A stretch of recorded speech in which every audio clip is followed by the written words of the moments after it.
Hey everyone, welcome back. I'm going to share another recipe today. This is the flaxseed cracker recipe. It's very simple to make and you only need just a few small ingredients. You can vary them and I will do another video to show you how I vary these. But today we're going to do a herb flaxseed cracker. And for this particular recipe, you can use it with the garlic and chive dip recipe that I recently uploaded. There are other dips out there you can use it with, but for a low oxalate recipe, this is ideal and it's great as a snack. You know, you can just literally snack on these on their own. You could put a bit of butter with them, have them with a bit of salad. They're so versatile and they'll last a few days in a sealed container once they're cooked and cooled down. So the recipe ingredients that you need. Now, the main ingredient you need is linseed, or otherwise known as flaxseed, and ideally ground. If you do buy the whole seed, then if you can ground it before obviously you're using it in this particular recipe. So you want approximately 1 cup of ground flaxseed, and we're also going to pop in some pumpkin seeds, and you'll need 1/4 cup.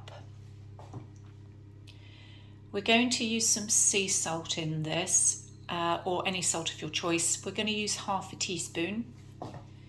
And the herb we're going to use is rosemary.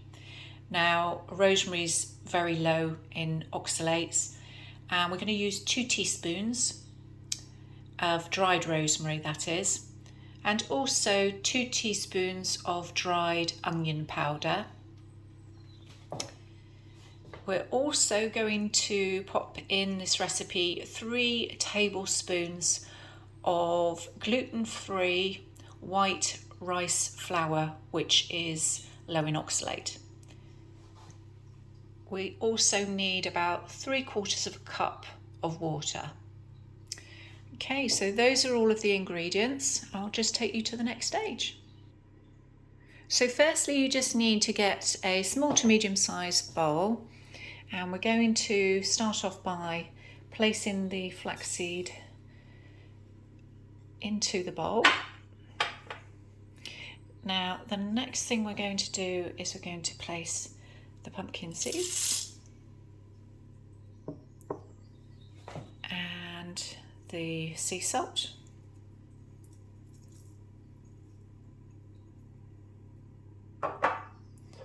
and the herbs and onion powder, and then the flour.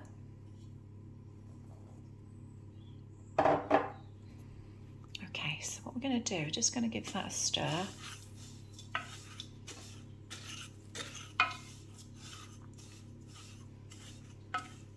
Just to combine all of the ingredients, make sure they're well mixed.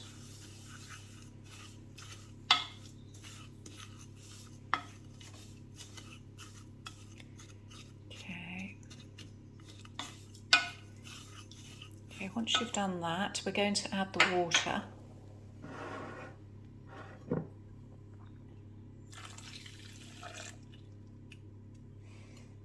And I'm just going to use 2 hands to mix this all together. And once you've given it a really good stir, what we're going to do now, we want this to actually just gel a bit more. So as we're going to leave it for approximately 10 minutes, and it will start to firm up and create a gel-like substance, just so that it will stick together a bit more. So we'll leave that for 10 minutes and then we'll come back to it. And once the mixture starts to gel together a bit more, that's when we're going to place it onto a baking tray. You'll want some greaseproof paper, or non-stick preferably. And if you just place that just with a little bit of coconut oil, just to help it just to stick to the actual baking tray. And you'll also need a spatula just to spread the mixture around.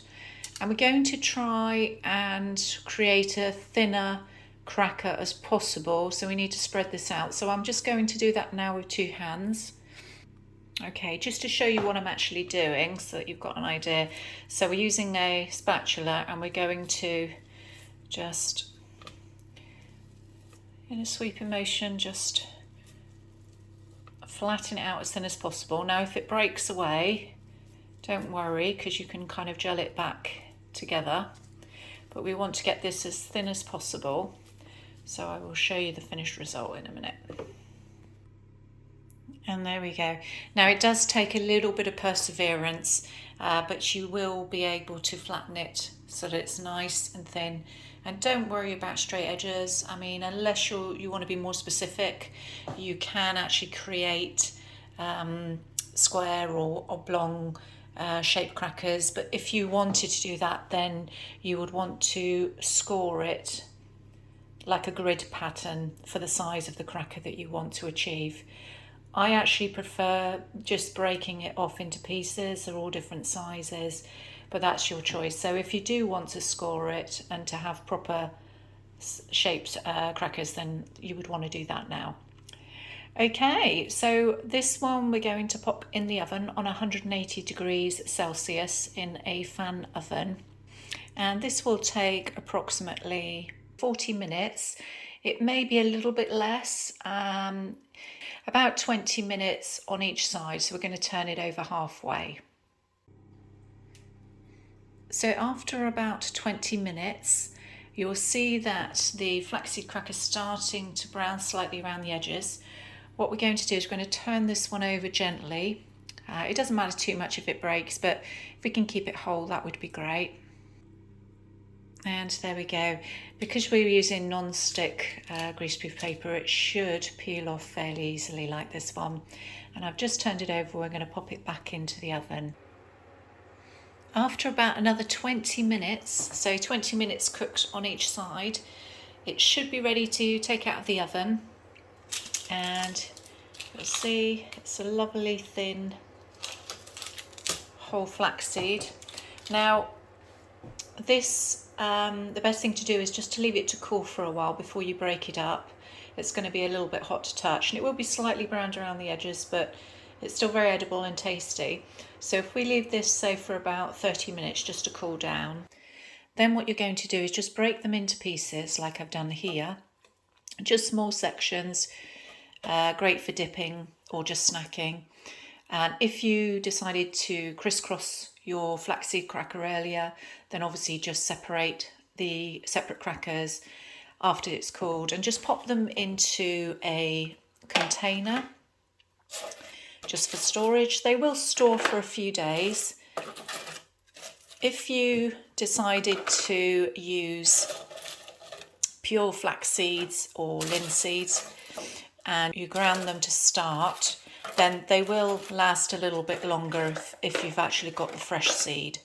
But a few days is enough really to store these. So if you buy the pre-ground flaxseed, that's absolutely fine. And as I say, you can do different flavours with these, and they're so simple, very quick and easy to make. You can create a slightly different consistency by leaving it in the oven longer on a lower heat. But obviously it depends on your time, and you can play around with these. So there we go. Just store them in a container once they're cool and just seal them, and yeah, just pop them with whatever recipe you like. It's really simple. I will share another one shortly about a different flavoured flaxseed cracker because I like to vary them. But this is really nice just to snack on. As I say, it's a herby flavoured one. So if you don't want a spice one, this is a really good option.